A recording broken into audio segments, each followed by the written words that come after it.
This is the Voice of the Land podcast with your hosts, Kevin Arnold and Nick Paulus. A win is a win, no matter how ugly it comes. But we will break down the ugly win that was the Browns' 14-7 victory over the Minnesota Vikings to go to 3-1 and be tied atop the AFC North earlier today up in Minneapolis. We will break it all down here, and welcome to another edition of the Voice of the Land here on the Big Play Network, brought to you by LPV Productions. I am one of your hosts, Kevin Arnold. Alongside me, as always, my broadcast partner now, always positive Jay. Don't worry, by next week, the open will reflect that. We are working through some things to get that all situated. And the one that is working on those things behind the scene, there is a reason why we call him our producer extraordinaire. Behind the proverbial glass, he is always working, always putting in the time for this show. That is one Peter Tellep. We are live on our Twitter page right now at VTL_pod. Of course, we are also live on our Facebook page. As you can hear an example in the background, we are live on so many different platforms right now. On Facebook, Voice of the Land, or the Big Play Facebook page as well, and Big Play's YouTube channel, or you can always catch the audio, Google, Spotify, Apple, major podcast platforms throughout the week. We will have a special feature later on in the show. We talked about how we will have tales of tailgating. APJ has been going around the different tailgates. We have a special, our inaugural episode of the Tales of Tailgating later on. We will also have a special guest joining us. Any of the video elements that, if you're only listening to the audio, we always post this show. It'll be reposted on the Big Play YouTube page, or subscribe to Voice of the Land podcast on YouTube as well. So if you're hearing something that may be video based and you want to go back and take a look at that particular clip, either go to our Twitter page, we'll post the clips there, or again, subscribe to that YouTube page. You'll get all of that there. That's every place or every video clip that you need. It'll be right there. Very easy to access. And that's, again, thanks to our producer extraordinaire, Peter Tillip.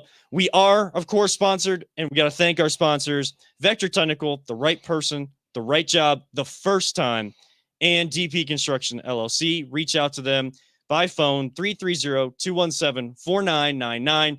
That is 330-217-4999. All your concrete construction needs, Tyler LaFrada, Uncle Steve, they will get you all taken care of.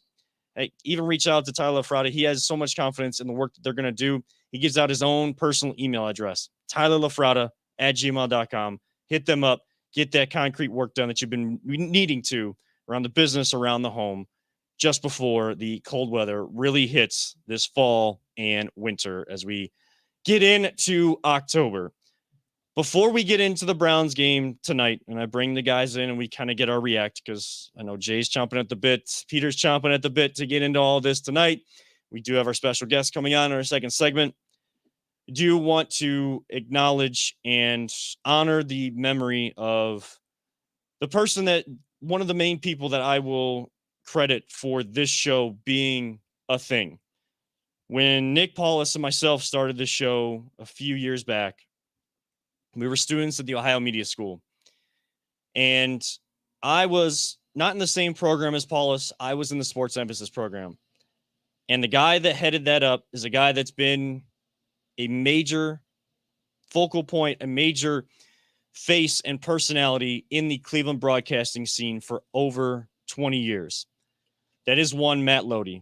Unfortunately, Matt, and we had talked about him on the show and how we are Lodi strong and supporting his cancer fight.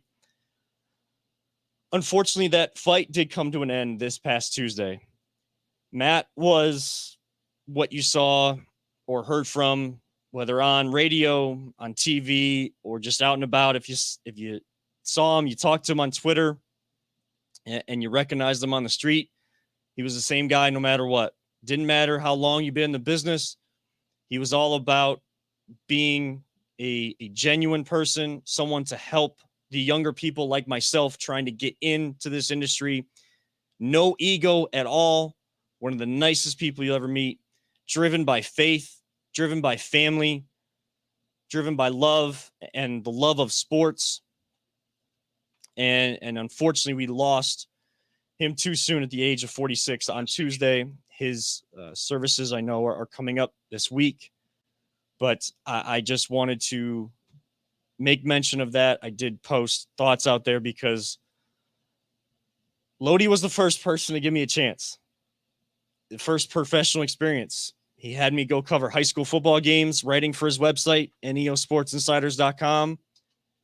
And then he gave me the biggest opportunity in my life, and that was to go cover Indians games, a team that means a lot to me because of my grandfather. And I will talk about that later on. Right now, the focus is Matt Lodi.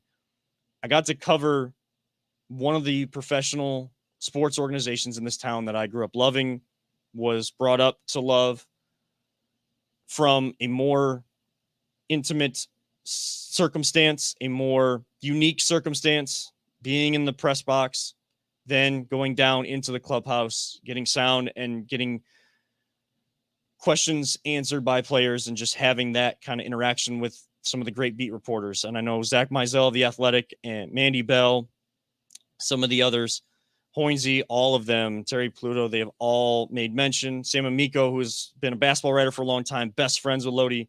They have great articles out there on the various websites, The Athletic, Outkick.com, wherever, because he meant so much to so many people. He means so much to the show. And we send our prayers, our thoughts, our condolences to his wife, his family, his friends, all of his colleagues, anybody that got to know Matt Lodi in any sense of the word. Rest in peace, Matt Lodi. We will carry on your legacy to the best of our ability every single day of our life, whether talking about sports or just the person that you were. We will follow your example forever and onward. Rest in peace, Matt Lodi. Those are the tough things that you see, that, and that's why, as much as we're going to probably break down this Browns game right now, guys, and we're going to get some frustrations out, we're happy about a win. That's when reality sets in. That's when, those are the moments that tell you that there is more things more important than sports, and life is very important. It's very precious. It's, you live every day to its fullest. That's what Lodi did. That's what we're going to do. That's what we've tried to do. We're going to do even more with his example. I don't know if you guys got to meet Matt or anything like that. I know we've kind of gone a little bit over with this. We really need to get into Browns, but I really wanted to make sure that we gave just due to such a central figure. I met him once. I used to live like 3 streets away from him in Parma. And like I was telling you earlier, I just saw him walking down the street and called his name out. And he's, oh, yeah, hey, how's it going? Walked right across the street, talked to dude for 10, 15 minutes, got some good advice, telling him like one day I was thinking about getting into the business. And the one thing he said, and I heard him say it to, I think it was Emmett, is just get out there and network. Do exactly what you're doing right now. Come over, like meet people like me and just talk and let them get to know you. And dude, he's just the kindest person I wish I could have got to know him a little better. Just one of those people, when you meet him one time, you know what kind of person they are right away. Yeah, I hadn't gotten a chance, especially with COVID, trying to, him going through those health concerns, not getting a chance to talk with him and connect with him as much over the last little bit of time. And I regret that wholeheartedly. I am scheduled to work on the day of all these services. They were kind of more,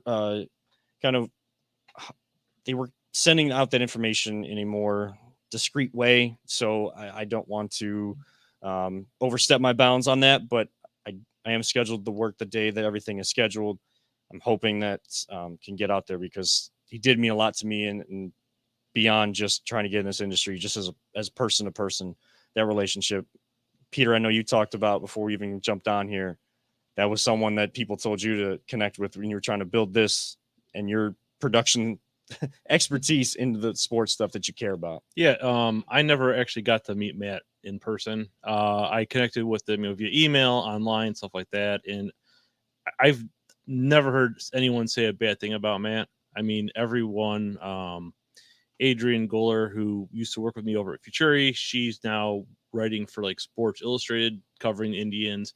And that was through Matt. And she was like, oh, you got to talk to Matt. You got to meet Matt. And just like on the periphery, just a lot of people that I've met, because I'm more of the techie guy. Like, I love the Browns. I love the Indians, love Ohio State, but I'm not you guys like live and breathe the stats and all this. I mean, blows my mind. Jacob will sit here and talk about more stats, and I'm like, I don't even know how he remembers this stuff. And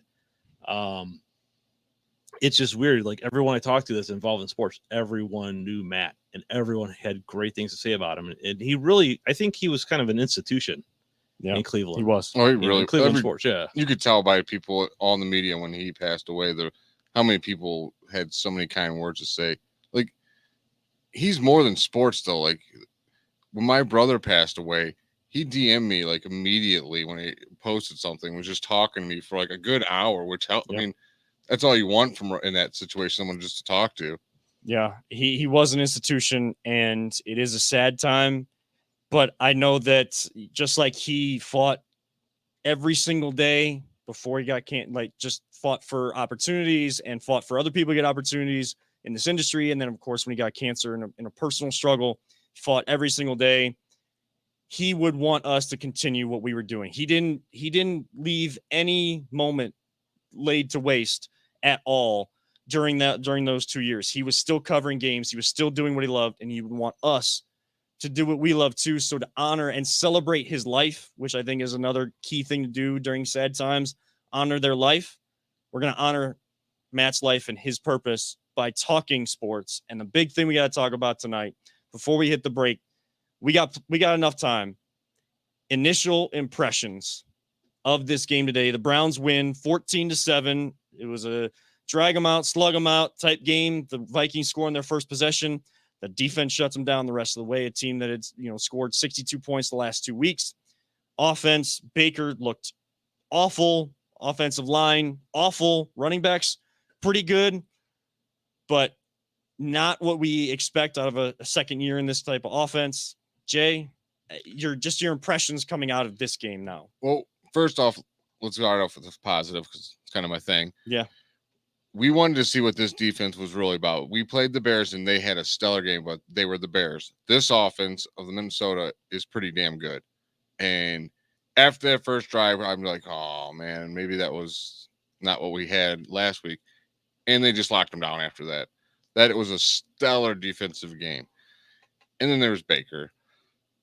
I think he's struggling, maybe from the shoulder injury. He'll never make an excuse like that. I will, I'm a fan. It's kind of what I do. But he also made terrible decisions. He missed Kareem Hunt wide open in the flat. He could have had a first down, overthrew guys, underthrew guys. He was just way off. And sorry, I know you guys all love Stefanski. I'm upset with the guy's play calling today. I thought he ran the ball all the way down the field, and then when he got down there, he just starts throwing the ball over the place, and I just didn't understand it. Yeah, play calling was off. Offensive line was off. Baker was way off. The offensive line, got Jedrick Wills playing on a hurt leg, but just rest, get healthy, because you're hurting the team more than you're helping the team right now. I understand you're trying to be tough, but if we look at the offensive line, that's probably my biggest question mark. Why are we, if he keeps going out, why keep rolling him out there? If he's not able to give you 4 quarters, I appreciate everything he's doing. JC Treader every single year has some sort of injury, and he may not practice all week, but he's out there on game day and he's making it all the way through. Whatever's wrong with him, he's costing us plays right now, and he's got to sit. Just heal up, boy. Just heal up. Because he's injured. He's not hurt. Again, we talked about that difference. People, you're going to be hurt in a 16 game, now 17 game NFL season. Anybody that plays a physical sport like football, you're going to be hurt. You're going to have aches. You're going to have pains, and it's going to hit you various times throughout the season. But when you're injured and you can't go, you're doing more of a detriment to the team by being out there because you can't give everything that you can, or you can't function in the way that your team needs you to. So that's a question mark that I have. I'm praying for the best for Wills just to get better, because I'd rather have him down the stretch run than early on the season if we have a guy like Coach Bill Callahan who can, during the week, plug a new guy in there and have everybody still on the same page. I trust that type of element. I do have to say, though, since we did our little reality check on the defense, 2 straight games, playing pretty good. I told you, man. Baker, That leader called them out, and now they're playing their butts off. Sometimes just people react different. That's why I said I didn't want to overreact or underreact to it. It's working out for the best right now. It's all we got to worry about. They say they don't listen to the outside noise. I'm telling you, maybe Voice of the Land's out there. But there might be a little reality check for Baker too, because that might help him. Get it together, Baker. You're better than that. Nobody. Hey, I haven't really heard anybody kind of going against Baker either. So get a little bit more of that fodder, that chip on the shoulder a little bit. Get that engine rolling again. Then the accurate Baker and the angry swag full Baker. That's why I think this injury.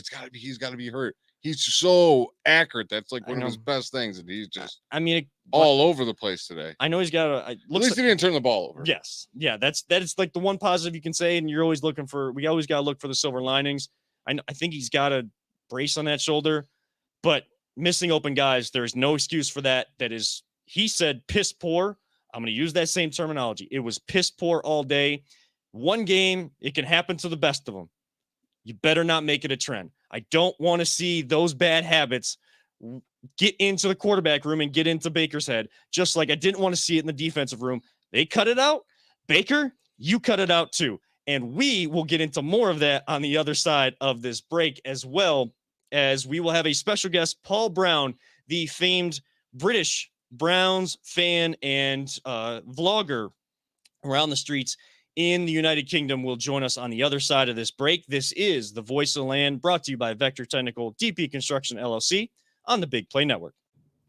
Whether you're looking to hire new talent or start a new career, Vector Technical has you covered. Vector Technical is a 28-year-old staffing firm that has helped thousands of job seekers advance in their career with reputable partners throughout Northeastern Ohio.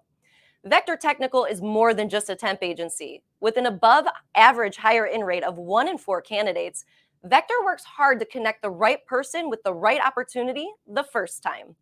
Vector Technical hires for skilled manufacturing and light industrial work and is sure to have a career that you've been looking for. To learn more, visit our website at www.vectortechnicalinc.com.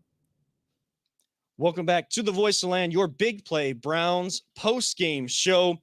Kevin Arnold alongside always positive Jay and Peter Tellep. And before the break, we were talking about Baker Mayfield. We will be joined here shortly, hopefully, trying to connect with Paul Brown in London, of course, taking time out of his night. It's early morning there. I think they're 6 hours ahead, so it's got to be 1 a.m. Yeah, hopefully he didn't pass out on us.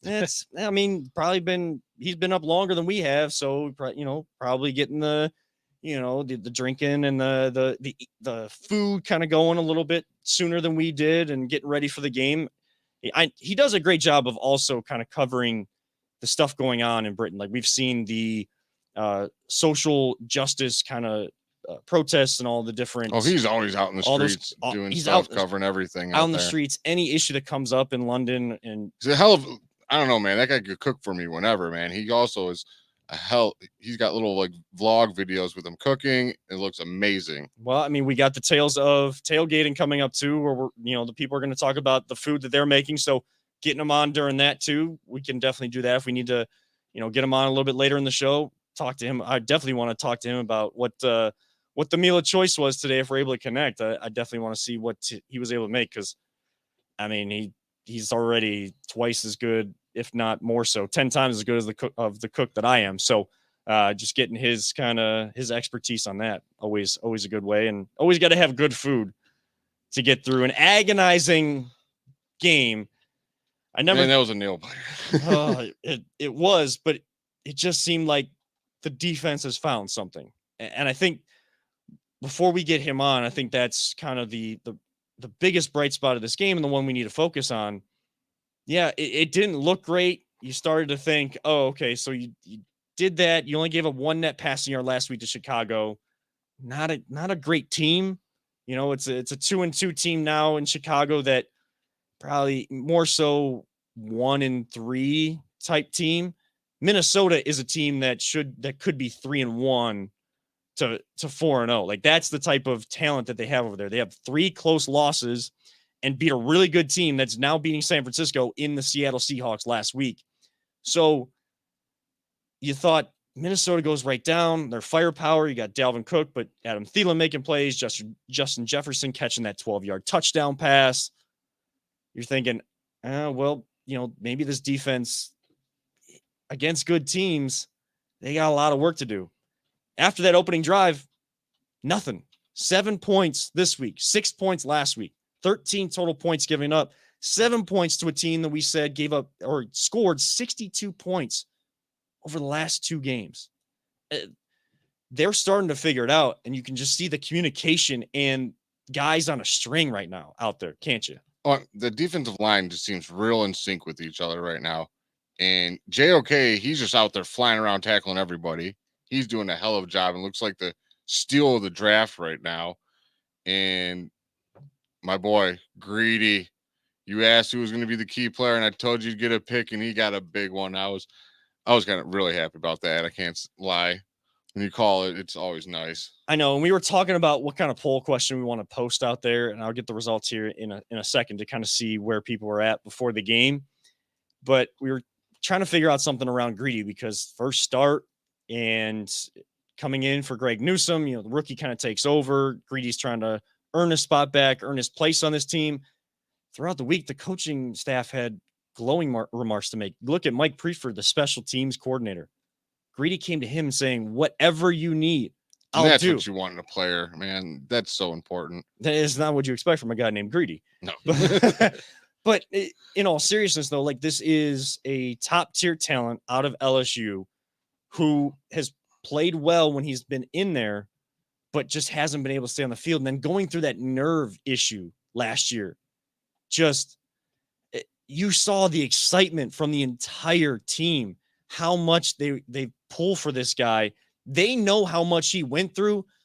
It may take us a while to figure out and get the full story on exactly everything that Greedy Williams went through to come back from that nerve damage, that nerve issue in his shoulder, I believe it was. I mean, he looks like he's starting to trust his body now. He's out there playing his heart out, playing special teams. I mean, I think he's good to go, man. It's what Odell Beckham Jr. talked about last week. Once you get that first hit, then you really start to get back into game mode. He's gotten a couple games under his belt, playing some special teams, rotating in that defensive backfield. Now he's tasked with stepping up and against 2 wide receivers that are pretty good. Justin Jefferson has quickly figured out the NFL. Adam Thielen is always reliable and probably the more dangerous of the 2 because he can catch them anywhere.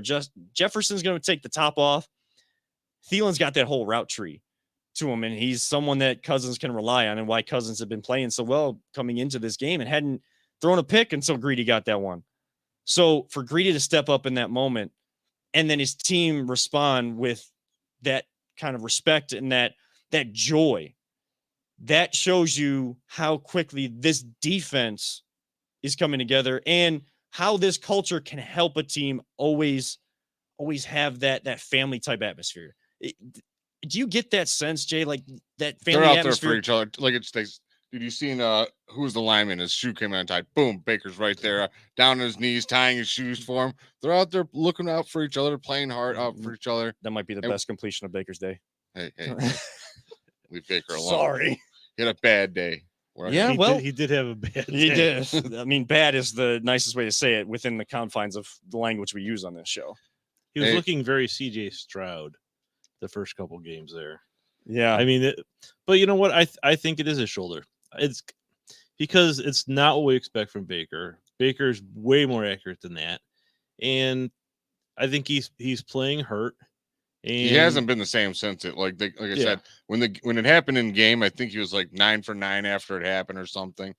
But that swelling didn't kick in. Now it's all achy, and he's probably not as smooth and moving around like he used to. Yeah, but the defense, I told Jacob I was not like relaxed until the clock hit 0. Same, because I took a breath when we got it up to are 7 Browns point. fans. I mean, Cleveland fans. We're right. never relaxed until the clock hits 0. But I took a little bit of a deep breath and exhaled a little bit when we were got up by 7, because too many times in the past have we been burnt. The nice thing is this team is starting to, after last year and what they've done so far this year, I'm starting to lose that a little bit.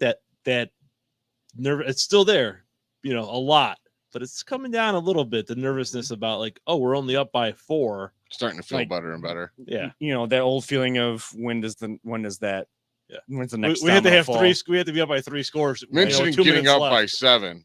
Chase locked in, as I'm going to call him from now on. Ooh. I got it on like Twitter. that. I forget who said it, but I was Okay, like, all that right. is the nickname. That Chase is locked fantastic. in. I was like, oh, I love it. That dude Yeah. is booting him from 45, 51, and they're not like just making it in. They're just down boom, the center. right down the center. I can't remember where I saw it online, and it was the dumbest headline I've ever seen. It said Chase McLaughlin acting like he wants to be the starting kicker. It's like, I mean, pretty duh. Yeah. It's like, No, I came out I here. don't wanna I'm be trying to backup. get the backup kicker. I really Yeah. don't want to go out there and do much. Just trying to get paid. was that a beer commercial? The backup punter or whatever, who's like out at the bar. Probably. yeah, that just sounds like a beer commercial, like a perfect beer commercial. I mean, if they need a backup punter to sit at a bar, I'm available. I'll take the league minimum. Yeah, I mean, even when Cody Parkey, like if Cody Parkey would ever come off the IL, like no, I mean, he's locked down the kicking role. He's not acting like he wants to be it. He is the starting kicker. He doesn't even get overly excited when he makes them. He looks so No. calm and cool when he makes it. I did get like a little nervous about his rhythm today in kind of a more indoor stadium and on that turf. Just when they had that offsides on the extra point attempt, he still kicked it. Kind of had this knuckle element to it. It wasn't necessarily like a smooth follow through, but after that, I mean, he didn't even matter because he made that one. So if they would have just kept the extra point, would have made that. He made his field goals 53 and 48 yards. Like these are not chip shot field goals, even for the best. Even for the best. Dad, if you're watching the show, Dad, I can't answer the phone.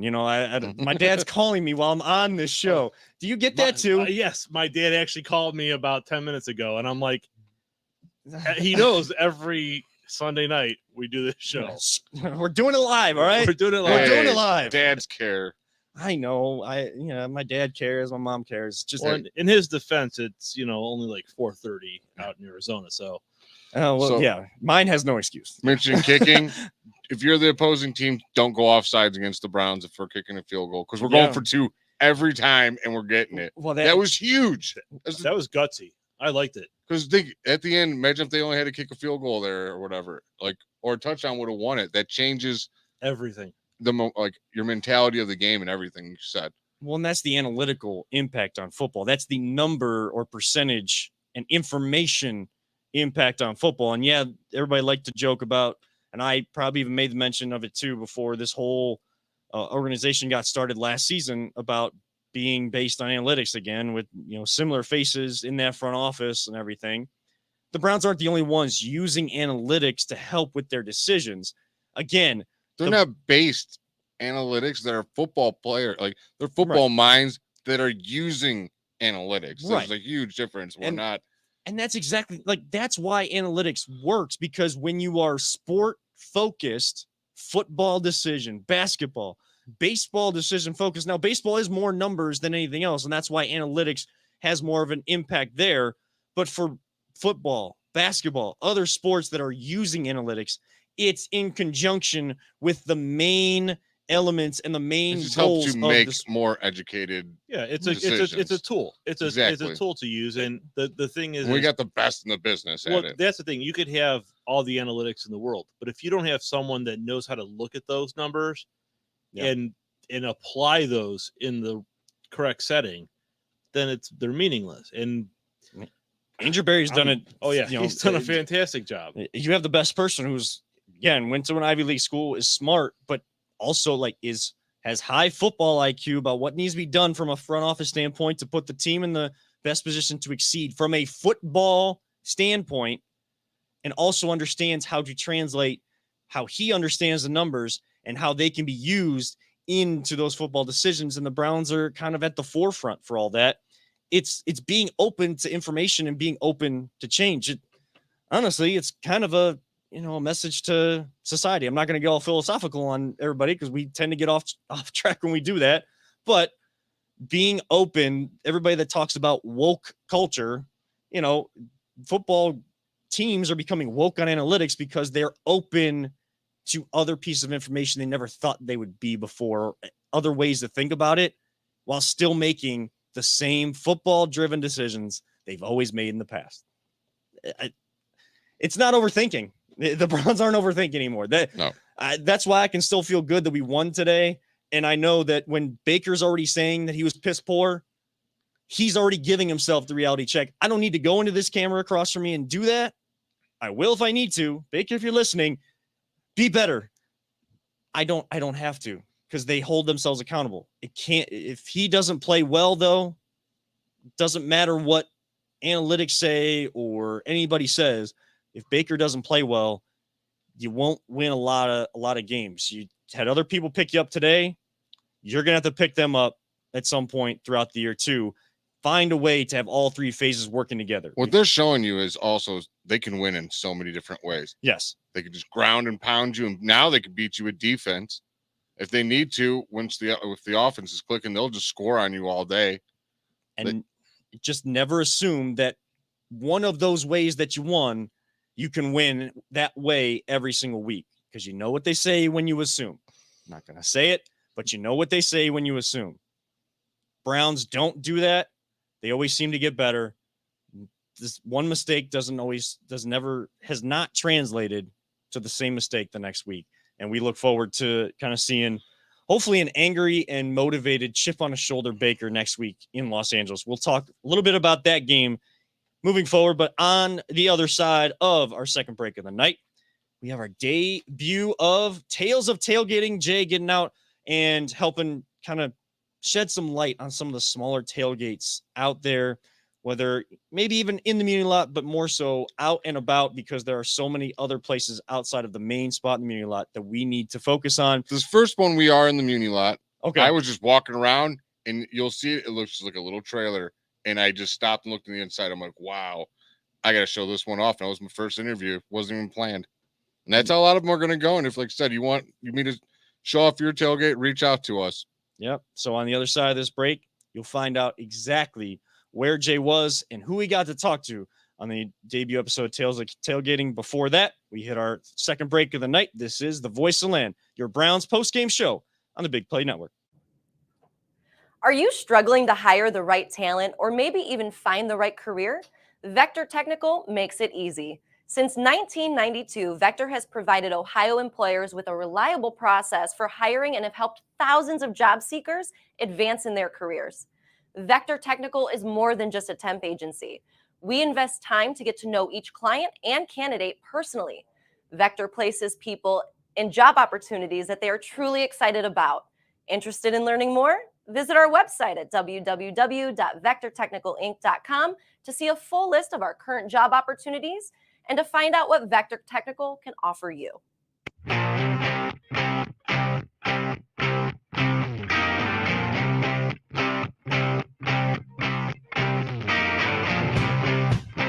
Get your gear at voiceoftheland.com/shop.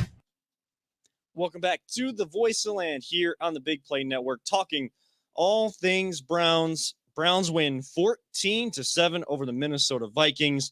I know that there were a lot of fans they were all over Minneapolis, Minnesota over the weekend. And I saw some pictures of even some friends that got to go out there across social media and where they were tailgating. But we know the best tailgating spots are here in the city of Cleveland. The best fans are here in the city of Cleveland, and they let the rest of the world know as they move away. They still let everybody know where the best city in America is, and that is the city of Cleveland, Ohio. And Jay, if you want to set this up, where did you go for the inaugural episode of Tales of Tailgating? First one is I had to start it off in the Muni Lot. Figured it'd be the only right way to start off tailgating in Cleveland. But like I said, there are so many good spots, but this first one, we're going to start off in the Muni Lot. And you want to roll it? We'll roll it. And we've got the whole intro and everything in here. So hats off to Peter, by the way. Did an awesome job on the editing. Absolutely. Thank you very much. Well, here we go. And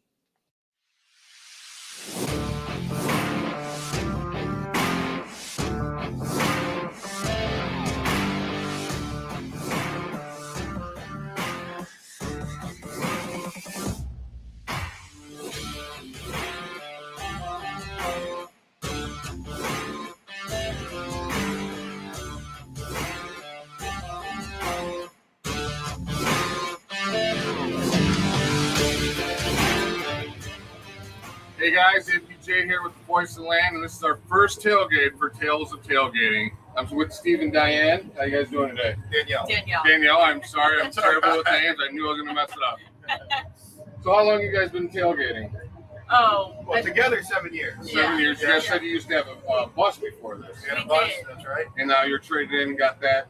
And you pretty much made this custom little quaint little setup you got here. We ran the bus into the ground. The bus broke down, and we decided to kind of make this trailer. Yeah, I love it. It's so nice. It's probably easy to get in and out. And Very much so. Has a bathroom, so that's the most important thing during these tailgates. you guys got married, you said, in the stadium. We did. That's right. How was that? Unbelievable. Yeah. Incredible. Crazy. Yeah. That's awesome. That's awesome. What an experience. You guys got to be diehard fans. Very much so. Just So- a little bit. What made you guys become Browns fans? What's your influence? Was it parents growing up, just being in Cleveland? Cardiac kids. Brian Sight. I mean, the whole gang. Oh, you guys got the good. See, I was only like 5 years old, and Bernie was on his way out, more or less, and Yeah. then they took the team away. Yes. So that's awesome. You guys got to see the good times. That's right. Who was your favorite player as a child? That's tough. If you don't have to narrow it down to one, just a couple guys who you guys love. Clay Matthews. Play Oh, Matthews. everyone. I would agree. Yeah, classic. I mean, obviously, Kevin Mack. Brian Sight. You got to go with him. Who's your guys' current favorite player? If you had to narrow it down to one, I'm putting you on the spot. Chubb. Nick Chubb? Okay, That's. okay.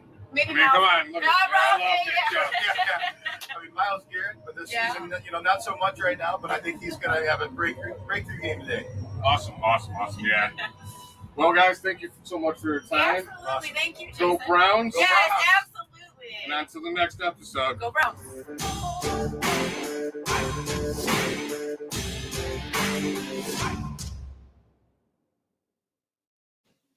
And Jay, thank you so much for shedding light on some of these tailgates. I mean, what a great inaugural episode, and just hearing and seeing the different ways that people kind of operate their tailgate.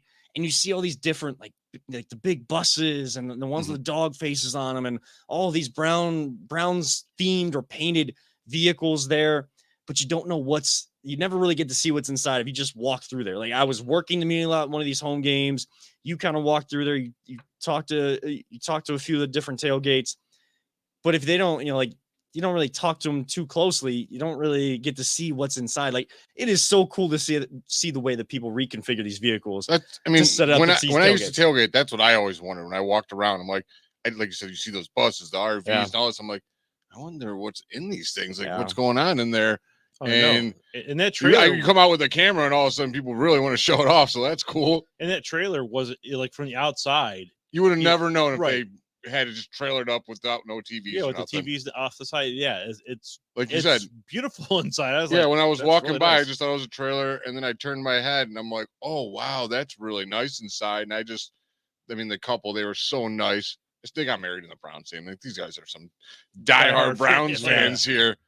But yeah, it was awesome. I can't wait to meet more Browns fans and see even more of these, because the next episode you'll see it's another small little trailer, but it's all customized, and it's just so cool looking. No spoilers. I've seen it obviously already, Yeah. and it's amazing. So you guys Yeah. better tune in for that one, because it's these are great. And even the third one, I will spoil this, only that Jay already did 3 of these at the first one. So if you have a tailgate, reach out to him, because he's doing multiple ones when he's out there. The Arizona game's a 4:00 game, so I got time to. I'm gonna try to get 3 or 4 more that week. Okay. So yeah, reach out to me. And it's amazing. I got to get down there one of these days. Oh, I've never been down there for a tailgate. I've been Like I to said, Ohio I went to State. the pit, which is on the east side of it, I believe, Mhm. Okay. and then That's the like, Muni lot, and then over to the Burke Lake Airport, and they're just packed. They yeah. are packed, each one. And then there's small, tiny little parking lots that people have. That's crazy. And these people have been doing it even when the Browns weren't good. These people are out there because, we always have faith. We were hoping for the best. Sometimes we had a plan for the worst, but we're always there. And these people have been doing it for so long. They're and fans- legendary tailgaters down there, man. legendary tailgaters for sure. And I know that we have people that just listen to the show through the podcast element that we still do have as Voice of the Land. through the podcast platforms. If you're one of those people, make sure you head on over to Voice of the Land podcast on YouTube, the YouTube channel, hit subscribe and check out the clips because the video is up there, and then of course the full show will be up there. Just skip ahead to the third segment and you'll be able to check out the first episode of Tales of Tailgating to actually see. You're going to want to see, like, You're these gonna wanna people see put it. in some work into these things. Yes. They are fabulous looking. Yeah. Like, I was astonished when that one we just saw. Yeah. So you're definitely going to want to head on over there, and Jay's going to keep whipping around these tailgates. So hit him up at Always Positive Jay on Twitter, and he'll whip around to your tailgate to make sure we shed light on so many different tailgates, so many different ways that people celebrate game day and get ready for. I only wish the Browns camera action. could release the smells. That's some of the best stuff down there. Oh boy, is it good down there. Yeah. So as we transition out of that, again, like we said, Jay will kind of whip around there. We're going to whip around the NFL real quick to finish out this segment, as we always do. As we look at the scoreboard, we always start in the AFC North. Some games impacting the AFC North. Of course, the Bengals did get the win on Thursday night against Jacksonville. They came back in that game to win that one. They beat Jacksonville, so it was they beat Jacksonville. There's nearly a bye there. There's a lot of other stuff going on with their Urban head coach. Meyer. Yeah, I'm not getting into that right now, and I'm going to leave that for the as the soundbite goes from the next level. I ain't getting into that. Yeah, that's exactly the soundbite that went through my head when I saw that, and everybody talking about it. If you're somebody on Twitter that trying to get content out there and want to be funny, I respect it. We're not the TMZ kind of show. That's not us. So you will not be getting that kind of talk from us. But Bengals are 3-1. The Ravens are at 3-1. They beat the previously 3-0 Denver Broncos, who go to 3-1 now. They win 23-7. Lamar Jackson was dealing with a back injury, hadn't really practiced this week. He goes 22 of 37 for 316 yards passing and 1 touchdown. Latavius Murray, their leading rusher, 18 carries, 59 yards, and a touchdown. And then Malcolm Hollywood Brown, 4 receptions, 91 yards, and the touchdown from Lamar Jackson. So a big day there. And my fear of his back injury, taking him out and putting Matthew Stafford in, that decision in fantasy did not go so well. But I don't care, because the Browns won. They're 3-1. I don't care what my fantasy record is. Nobody cares about my fantasy team. I don't even care about my fantasy team right now. So no, I actually haven't checked mine, I don't think, all day. Hey, we got great news here. Do you? What's Packers win. Let's go. Who'd they beat? Who'd they beat, guys? Oh, the Steelers lost again, falling to 1-3. I'm going Big Ben, you're done. Going to be very respectful of Steelers fans this week. We mentioned Matt Lodi passing away. I may have mistakenly said Tuesday. I believe it was Wednesday, but Matt Lodi was a Steeler fan. He was one of the good Steeler fans. He was one of the good Steeler fans. He was very respectful of Browns fans, and always had. And where I learned I always kind of talked in reality, but kind of where I learned how to really present it was talking with a guy like Matt Lodi, and big time Steelers fan. So, going to be respectful of that this week. But I'm sure he would love it if I kind of gave Steelers fan a little bit of hard time, because he enjoyed that, and he wanted got a lot of good years out of those guys. Yeah, he wanted to see that rivalry come back, because he wanted to have that fun back and forth too. He was even known as Steeler Matt when he got his start with Tony Rizzo, legendary radio broadcaster and host here on ESPN Cleveland, when he was at WHK. I think when they got their start there, one of the first radio shows, sports talk radio shows here in town. So. Be respectful there, but yes, Packers do beat the Steelers. So Nick Paulus's wife is also happy. So it's a happy household in terms of that game today as well. And then just whipping around the league. I mean, any games kind of stand out to you? Cardinals are 4-0 now. That's probably one of the more surprising teams, but they put kind of all their chips in, like the Browns did, to go after it this year. With Kyler Murray, and you have DeAndre Hopkins, you had AJ Green, they got JJ Watt. I know their defense has been flying around. That was 37-13 for a while. Those pair of linebackers they got are pretty damn good too, and Xavier Collins and Simmons, I think is last name. He was Isaiah Simmons. Yeah, so he's starting to play well. The battle of the 3-0 teams, Cowboys, Panthers. Cowboys came out on top. They're looking solid, and Dak's back. There's no doubt about that. Yeah, Dak is that definitely offense back. is rolling. Yeah, Zeke is doing his thing there. Just running through a few more of the scores. Seahawks, who had lost last week to these Minnesota Vikings that we beat today. Jets beat Titans today. That helps us. So they're not 2-2 with the worst record for us. Yeah. Seahawks, they were up big in that game. 49ers made a comeback, but they win. Seahawks win 28-21. So shout out to my sister out there in Seattle. I know big Seattle fans there. Again, I keep saying it. If Tyler Lockett has big days and keeps helping me win, like if he ever wins me a fantasy championship, and at this point, he wears my favorite number. I love their bright green uniforms. Like the only they definitely got some cool looking uniforms. That's for sure. Yeah, I don't root for Seattle, but I respect them, and it's kind of fun to keep tabs on that. Having that connection with my sister too, so I just love those bright colors, and that number 16 just looks great on there. So hey, I'll take a Tyler Lockett jersey. Things I don't like: Chiefs winning today. Yeah, but they had to right the ship though this week. I mean, if they're going to be the Chiefs that everybody thinks they are, they have become the team I just can't stand now.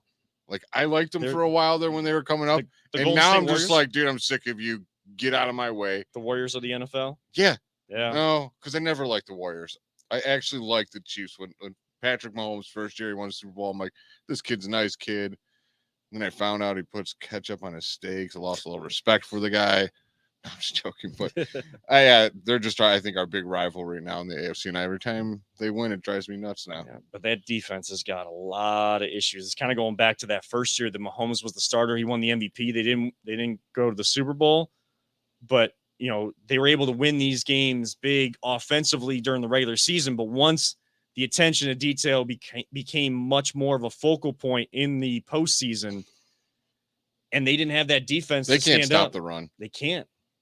I mean, but they got Tyreek Hill that catches, what do you do? 11 for 186 this week and 3 touchdowns. Like, yeah, he's a freakishly good receiver, man. As much as I love Jamie Gillen, our punter, and I would, of course, big supporter and big connection here on the Big Play Network.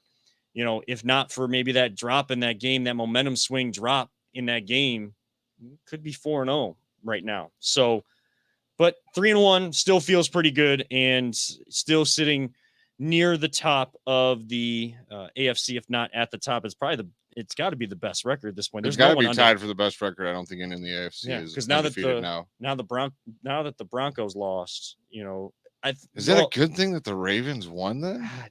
It just feels gross saying I don't that. know. Like that's a trash game in terms of I can't root for the Ravens. Wash my mouth out. Yeah, saying the Ravens and Broncos names too much. The other 2 undefeated teams play tomorrow night. I believe the Raiders and the Chargers in an AFC West divisional matchup tomorrow. We see the Chargers next week, but that is a big Monday night game. Then Chargers will be coming off a short week. I believe that's at home for the Chargers though. So Las Vegas traveling to Los Angeles for that one. So a good Monday night matchup. And of course, the Sunday night matchup tonight, Tom Brady goes back to New England. I can't wait until today's over where I don't have to hear about that stupid story. I don't care that Tom Brady's going back to New England. I don't care about New England fans saying that this morning saying that they're the nicest fans. They are one of the biggest complainers. I'm not going to go into. Don't get me started on Boston fans. Yeah, they're just terrible people. Yeah. So this whole. If you're from Boston, I don't even want you to watch the show. Go away. Yeah, I'm not coming anywhere near that game tonight. I'm gonna go home and just. I mean, I don't know about you, but I see the Buccaneers just destroying the Patriots today. I mean, if I'm gonna make a pick in that game, the Buccaneers, like New England shouldn't hold their water, but we'll see what the whole emotion thing does to that. I'll check out the score once I wake up in the morning.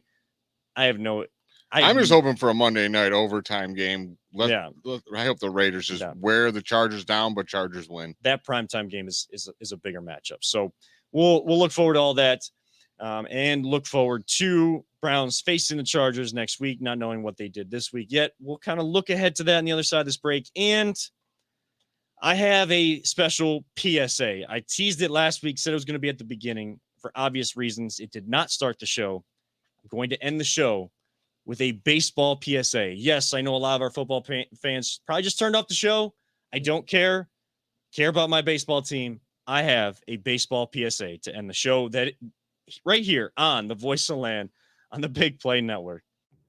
Are you looking for a career in manufacturing? Vector Technical has you covered.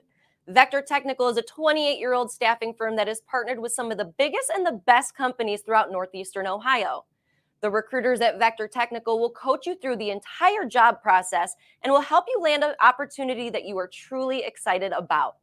Vector does not add any additional fees and offers benefits as well as free online skills training through Penn Foster. To learn more, visit www.vectortechnicalinc.com and make sure to check out our job board to see a full list of our current opportunities and apply. Welcome back to the Voice of the Land, your Browns post-game show right here on the Big Play Network. Kevin Arnold, alongside Always Positive Jay, and our producer extraordinaire, Peter Tillip. Been talking Browns and NFL the entire time. Before I get into my PSA, and you can kind of tell where the PSA is going by the wardrobe change. We're talking baseball. We're talking tribe. You're going to hear that for a while now. You may still hear it. I don't know what's a group of guardians called. Probably people still call it a tribe. I don't know. It is now. So It is. At least in Cleveland. Yeah, we're gonna do whatever we want. We'll talk about that here in just 1 second. But do want to look ahead to next week to playing against the Chargers. Another road game, another tough AFC road game. These road games that you're gonna have to win. You're gonna have to go at least 500, if not a game above 500 there, and then pretty much hold serve at home with your now 9 games. You may be able to afford one, but if you really want to set yourself up good in the standings going into the playoffs and make the playoffs, first of all, and then have a good place in the playoffs, you're going to need to take care of business on the road. And it's not going to be easy. Do want to say, of course, due to technical difficulties, we weren't able to connect with Paul Brown on the other side. We do appreciate him trying to connect with us and taking the time during the early morning hours to try to work through that, but just we're not able to connect. We will try to get him on later on in the season. But I know he'll be excited for the game. Browns fans will still be excited no matter how maybe ugly this win feels. How do you see a game against the Chargers going? Whether they're 3-1 or 4-0, it's going to be a tough test. Biggest test since Kansas City so far now. Mm-hmm. I mean, their receivers are huge. Mike Williams and Keenan Allen are some big boys, and they run routes, and they got great hands. You got Austin Eckler coming out of the backfield. He's a hell of a little back. He can catch the ball. He could run the ball up the middle, run it to the outside. And Justin Herbert, he's looking like one hell of a quarterback, man. He's big, tall, throws the ball well, but he can run too. He will run on you. This is going to be a big test for our defense. If they do what they did today, watch out. Just trying to see if I know that, Chargers haven't played yet. Actually, the Chargers are 2-1, so my apologies. I said that they were 3-0, but they have lost one game this season already. They lost to the Cowboys in week 2. So and that was a shootout. Yeah, that was a shootout there. So it's going to be a tough test. Herbert, one of the better young quarterbacks, just beat Baker's rookie touchdown passing record last year. I mean, he just beat the Chiefs. Yeah, he did just beat the Chiefs, something we couldn't do. And that's kind of what I want to look at Arrowhead. Yeah. That is a hell of an accomplishment, as we could tell. So in a key divisional matchup for them tomorrow against the Raiders, I kind of want to see what kind of confidence level this Chargers team plays with, because taking down, I know it's still a regular season. If you're going to beat the Chiefs, you're going to have to do it in the playoffs. Somehow, some way, the Chiefs are going to be in, and you're going to have to knock them out to be the representative from the AFC to go to the big game. It's somehow, some way you're going to have to do that. We got to find a way to take care of Bosa. Yeah. Like right now, that tackle position on the left side is looking a little shakier than it used to be. And he is a hell of a pass rusher, man. Right. And again, if the plan is in place for, if it's this kind of back and forth, Will's practice, will he play? Will he not? I say sit him. I want him to just get That's what healthy. I'm saying. Like one way or the other, just like Stefanski did with Odell Beckham Jr. in week 2, and with how he did with Greg Newsome this week. On Wednesday, he said, this guy's out. He's not going to play a factor in this game.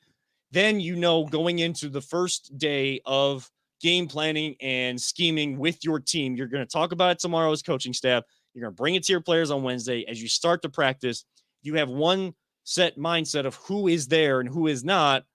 That's just going to help have that plan on how you're going to go against a guy like Joey Bosa. That's what teams do against Myles Garrett. They know who's going to be on their offensive line, who they can use, whether it's just one-on-one.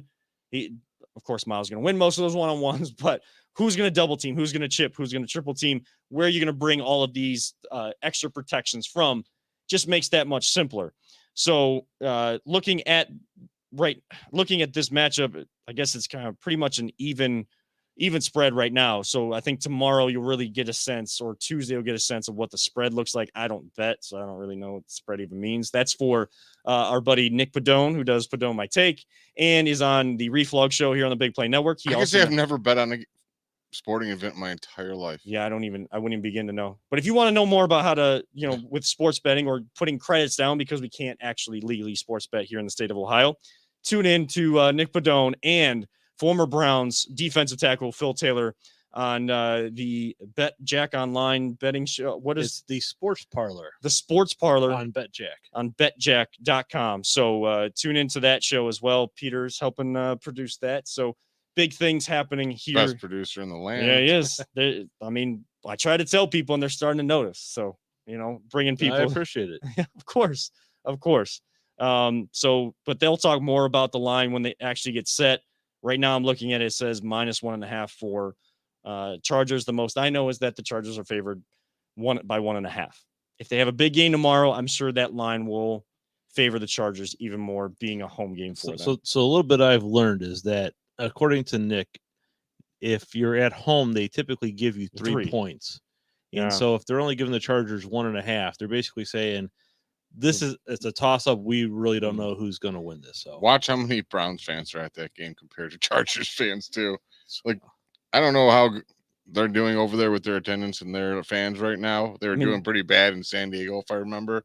Yeah, and I know a lot of people are going out to LA next week. Well, if they were still in San Diego, I know my sister-in-law and her boyfriend would be there as Browns fans. So they play in SoFi as well as the Rams, right? Now they started sharing that stadium. Is that correct? Yep. I think, yeah. Yeah. So I know that watching a Rams game, they actually had a lot of fans for the Rams at that stadium. I don't know about the Chargers, like how much, if one team's getting more than the other, or just LA's excited that they have two teams. I mean, they got teams everywhere for everything. They got 2 basketball teams, 2 football teams, 2 baseball teams, technically. Los Angeles Angels of Anaheim, and Los Angeles Dodgers. Like, mentioning too, I'm looking at their 2 first picks, man. The Slater and Asante Samuel Jr. Wow, those are 2 great picks. Yeah. It's gonna be tough. Do you have an early read on a prediction for next week, or do you want to just kind of make those predictions on Twitter as we get closer? If I were to go off the top of my head right now, I would see, let's go 24-21 Browns. Defense, not the quite shutout they had today because they got a little better offense. Like, I just want to see a big run game again from them. I think, and when you get into the red zone, don't stop running the ball.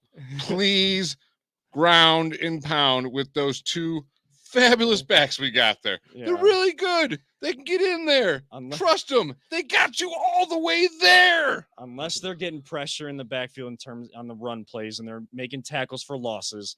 If you're getting 5 yards a pop, don't fix what's not broken. Just run the football. It drives me insane when they do that. And honestly, it's a good thing I'm not mic'd up when I'm at home when that happens. Well, and that's nothing against Baker either. It's just put the team in the right position to succeed. Yeah, the Browns are the only team without a wide receiver to catch a touchdown pass. But when you got 2 great backs like Nick Chubb and Kareem Hunt, you're going to use them. And once Jarvis comes back, hopefully that kind of regulates the wide receiver core. Jarvis Landry. It seems all off. It doesn't seem like Baker's pressing to OBJ. It just seems like there's a disconnect.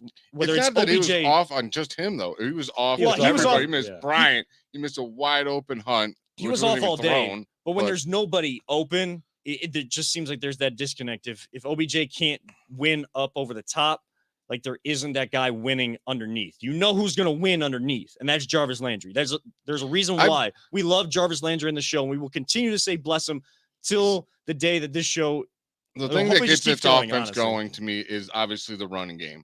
But that glue to the offense that holds it Yes. all together is Jarvis Landry. Because when Yes. you need 7 yards and you have to pass it, it's a guarantee you can throw to that guy and he's going to get it.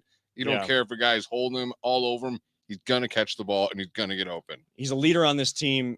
I know he's leading from the sideline right now and probably at practice. He's having conversations with young receivers. He does so much better leading when he's out there on the field, and can't wait until he gets back. Might get Anthony Walker back this week if my calculations are correct. His So our 3-week defense is going to get a little better. Yeah, That's cool. His 3-week IR should be up. This should have been the last game he's supposed to miss, but we'll see where he's at in his rehab. We'll get word on that. Might not even need to rush him back right now. Yeah, may not. It'll be JOK. It's a long season. Let him JOK. all get healthy. JOK, that X factor in that linebacker spot. He was the winner of the poll question, by the way, going into the game. So before we get to your Indians take, Yeah. who's your big player of the game and big play of the game? Big player of the game, Greedy Williams, and that interception, getting that first interception against Kirk Cousins and 200 plus dropbacks or whatever. I think that really helped seal that one for the defense and just put the clamps down, because they talked about after last week's performance. Miles said it. What was missing? Turnovers. This team can get a whole lot better on defense when they start getting turnovers, forcing turnovers, because that builds momentum on that sideline. And then the offense can get back out there and find a rhythm and hopefully capitalize on those turnovers moving forward. How about you?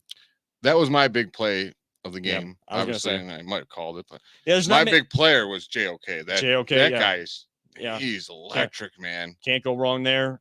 I mean, he's just flying all around and getting through the gaps. Peter, any plays stand out to you? And it's 14-7. There's not a whole lot of plays, but besides that is probably Hunt's 30 yard, Yeah, 33 yard rip that 3rd he and had. 20, the draw play. Yeah, that love to see that. And I will agree with you. When you get down to the goal line, you got to pound it in there. But I do love when everyone goes inside and they just drop it off, that little drop off pass in the flat. That 2-point conversion. Yeah, he just walks in.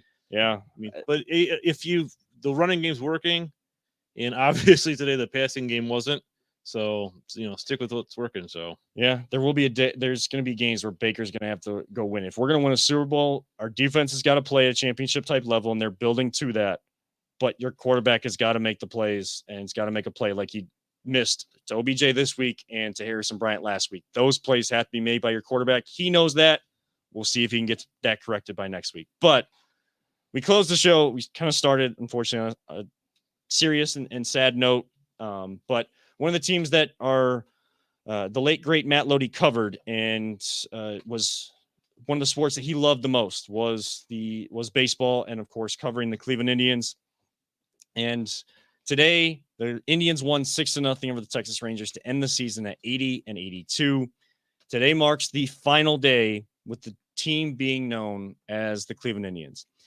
And I have a little bit of a PSA for the Cleveland Indians and the baseball organization. And yes, I'm going to finish today by calling them the Cleveland Indians. Don't worry, I will make the transition.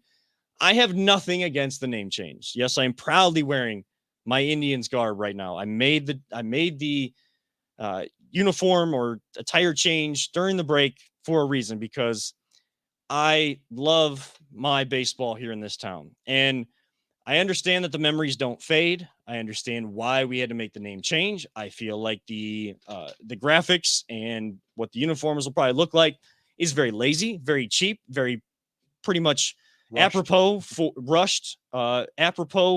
what the Dolans have been to this town, which has been crap, to say the least. But the players lost the 2016 World Series. I'm not gonna say I'm not gonna blame the Dolans for everything, but I'll blame them for a lot, for being so cheap and not being willing to spend the money when necessary and consistently spend it to keep a championship window open. The only reason why I was so big on saying and using the term Cleveland Indians throughout the rest of the season. I was not trying to offend anyone. That was the name of the team. I was going to use it that way.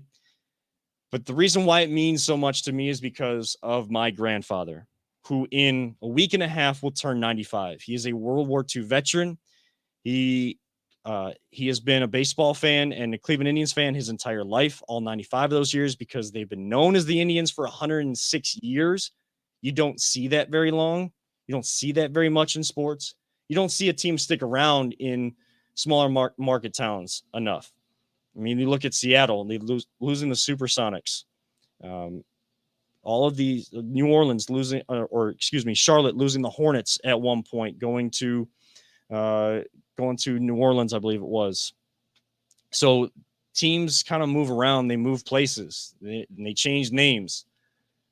It's been that name for a long time, but my memories, and yes, they won't fade, but it'll be only for the Cleveland Indians. And I adore this team because of my grandfather taking me to baseball games when I was a little kid.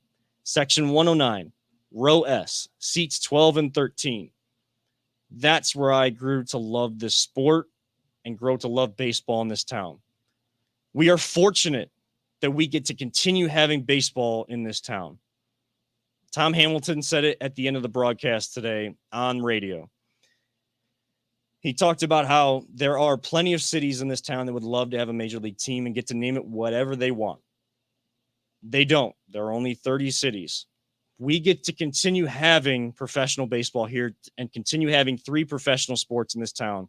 In a small market, a town that has loyal fans will come out and support no matter what for all 3 of their teams, and will continue to do so even when the baseball team is known as the Guardians.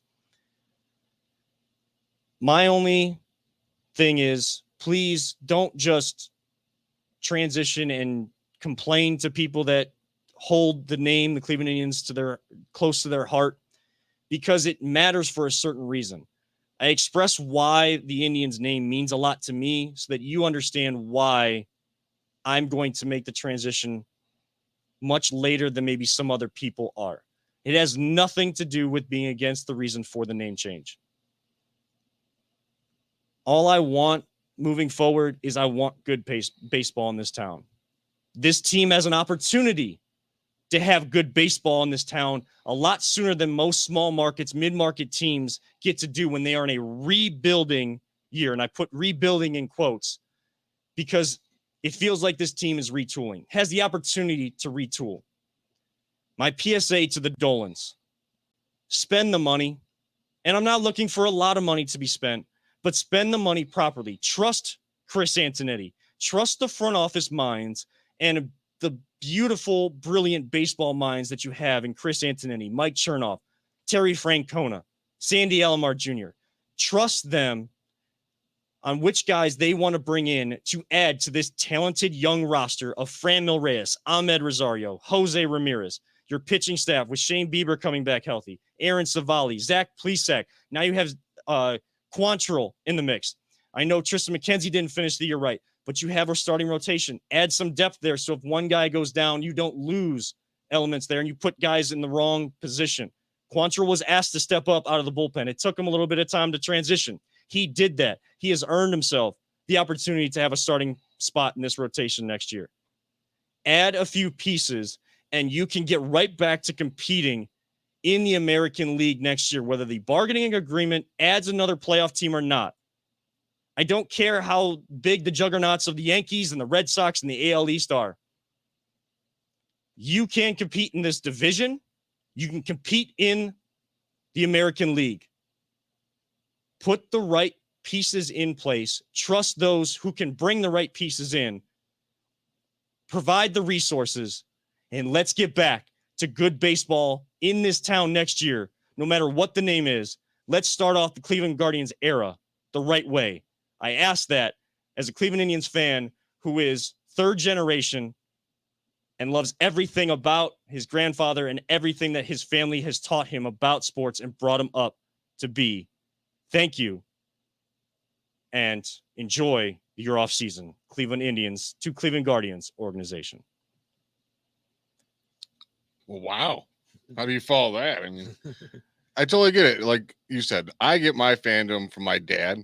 He was a crane operator. He tore down Municipal Stadium. He literally brought down the old giant Chief Wahoo thing they had out there. He built the new stadium.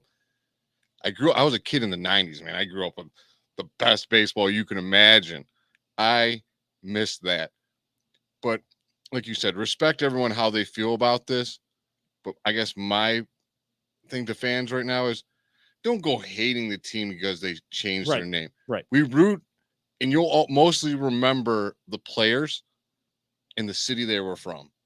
A name is just a name. It means a lot to people, I understand. But in the end of the day, it's still just the name of the team. And grew up, I played for probably several different softball team names, but I don't remember the team names. I remember all the players I played with. I mean, you're very passionate. You see me, you play softball. Yep. I'm insanely passionate about the game. I love the game of baseball. And I want to see that stadium packed again like the 90s. And you know what did it? Offense. We got the pitching. And like you said, Dolan's, go spend the money. Go provide this pitching, the offense, and the people will come. Peter, I know you've been a big baseball fan as well on this show, and we've had many conversations. Anything final day of the 106-year era? Yeah, to me, it's still kind of surreal, honestly. Yep. Like I said before, I understand why they're changing the name. Don't necessarily agree with it, but and I'm not in love with the Guardians name. I guess it could have been worse. Yeah. I mean, I like the Spiders. I thought they could have done some cool stuff with that. Again, and a lot of that's because originally, 107 years ago, they were called the Spiders. Yeah. I hate that. Part of me would like to see the other 1,200 names they supposedly had to pick from, because I know. I know. I only heard that list. I heard 2 or 3, like Cleveland Baseball Club, Spiders, and Guardians the whole time. Right, and so that was kind of like, I don't know. I'll still tune in. Like I said, the name's not the worst. The logo's terrible. Let's just be real. The logo looks awful. I've seen so many people. Cody, who draws for Big Play, he came up with an awesome little GV artwork has had. I mean, look at your Star Wars. If you turn Chief Wahoo into a Guardian, that's what this kid drew, and it's awesome. It would look better than what we have. These guys are getting paid, I don't know how much to come up with that. Jeez. Yeah. So, and I mean, and they give you all this elaboration. It's a fork ball to contribute this. I'm like, no, it just looks like trash. Yeah. So, I mean, it's sad. I think it'll hit me in, how many times are we gonna mess the name up though? Be like, oh, you watch the Indians, Guardians, whoever they are, the Indians, the Ians, tribe, Guardians. Yeah. So just call them the Deans. But I think spring training. That's probably when it's gonna sink in more. So spring training into opening day will probably sink in more. Again, we'll start the transition now. We'll start to try to get the little flubs and the bloopers out. Right. I am glad they kept the colors though. I'm a big fan of the red, white, and blue. Well, I can still wear all my Indians garb, and most people won't even notice. Well, but if you are invited to my wedding though, it's still going to be Indians based. It's not going to be Guardians based. The color scheme will be Indians based, not Guardians based. So, that might mess you up on trying to keep the name straight, maybe, but it's okay. Still deal. It's your wedding. You do whatever you want. Yeah. Well, we will. We will. But yeah, the marketing for it has been terrible. So when you have to, just like a joke, when you have to explain it as much as they did, it sucks. When you have a joke's not funny if you got to explain it. Right? I'm cool with the G. You want to put a G on the helmet or the hat? I'm down with that. I'd wear a G on a hat. With that, I am not getting anything with that symbol, and I implore everyone to get on Twitter and yell at the Indians about that and have big public outcrying just to get rid of it. Well, they said if we complain enough, they will get rid of it. There's talk of the gear being ready around holiday time for gifts and stuff. So anything with that logo, just throw it away, burn it. We got time to get them to change that, but I'm not very wealthy, so it's probably gonna take me a little while to add Guardian stuff to the whole mix. So that's why I bought this shirt. That's the only reason I'm going to be wearing It Indian wasn't stuff. supposed to be Guardians, but I'll take it. I'm more Star Wars, but I like it. So if you see me at a baseball game with Indians garb on, don't get mad at me thinking that I can't let go of the name. I understand. I respect it. Like I said, please, people that are ready to take on the Guardians as the name, respect those that aren't quite ready.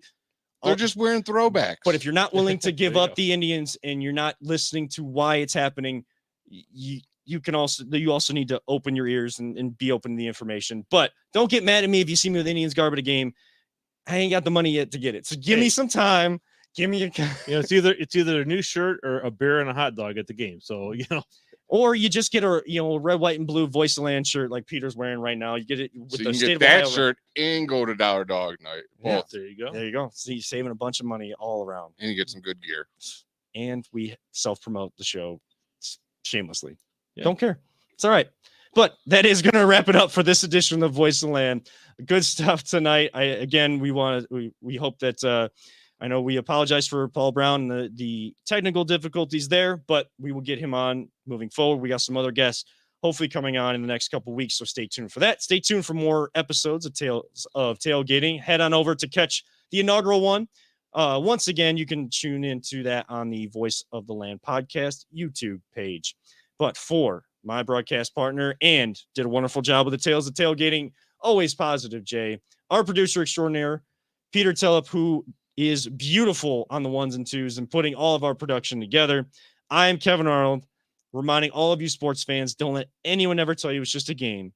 And we truly love you all. 3,000. Rest in peace, Matt Lodi. Our prayers, thoughts, condolences are with you and your family and friends at this difficult time. We will continue on and celebrate your life, continue your legacy and who you were as a person every single day with the Voice of Land and in our own lives. Thank you so much and have a wonderful evening, everybody.